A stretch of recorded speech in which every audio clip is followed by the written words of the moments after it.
हर हर महादेव सभी को। सोम प्रदोष व्रत सभी प्रदोष व्रतों में सबसे शुभ माना गया है। प्रदोष व्रत भगवान शिव को प्रसन्न करने के लिए रखा जाता है और जब यह व्रत सोमवार को होता है तो इसकी मान्यता और भी बढ़ जाती है। सोमवार का दिन भगवान शिव की पूजा को समर्पित होता है, इसीलिए इस दिन प्रदोष व्रत रखकर पूजा पाठ करना बहुत शुभ फलदायी होता है। आइए आपको बताते हैं सोम प्रदोष व्रत की व्रत कथा विस्तार से। व्रत रखकर इसका पाठ करने से आपकी संतान के जीवन में खुशहाली आती है और वह सदैव सुखी संपन्न रहती है। सोम प्रदोष व्रत कथा के अनुसार एक नगर में एक ब्राह्मणी रहती थी। उसके पति का स्वर्गवास हो गया था। उसका अब कोई आश्रयदाता नहीं था, इसीलिए प्रातः होते ही वह अपने पुत्र के साथ भीख मांगने निकल पड़ती थी। भिक्षाटन से ही वह अपने पुत्र का पेट पालती थी। एक दिन ब्राह्मणी घर लौट रही थी तो उसे एक लड़का घायल अवस्था में कराहता हुआ मिला। ब्राह्मणी दयावश उसे अपने घर ले आई। वह लड़का विदर्भ का राजकुमार था। शत्रु सैनिकों ने उसके राज्य पर आक्रमण कर उसके पिता को बंदी बना लिया था और राज्य पर नियंत्रण कर लिया था, इसीलिए वह इधर उधर भटक रहा था।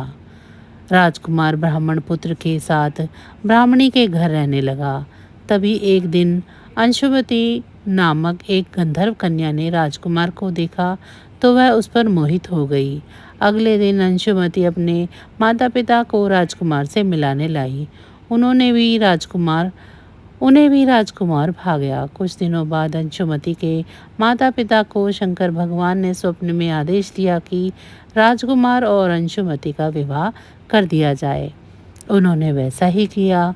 ब्राह्मणी प्रदोष व्रत करती थी। उसके व्रत के प्रभाव और गंधर्व राज की सेना की सहायता से राजकुमार ने विदर्भ से शत्रुओं को खदेड़ दिया और पिता के राज्य को पुनः प्राप्त कर आनंद पूर्वक रहने लगा।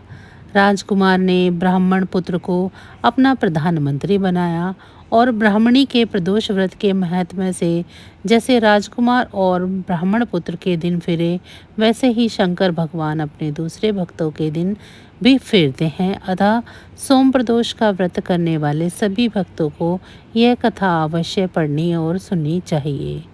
तो बस आज की जानकारी इतनी ही थी। फिर मिलेंगे हम आपको ऐसे ही किसी अन्य जानकारी के साथ।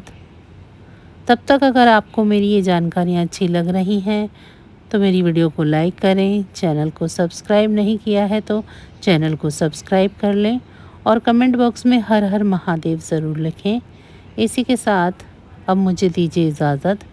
आप सभी का बहुत बहुत धन्यवाद।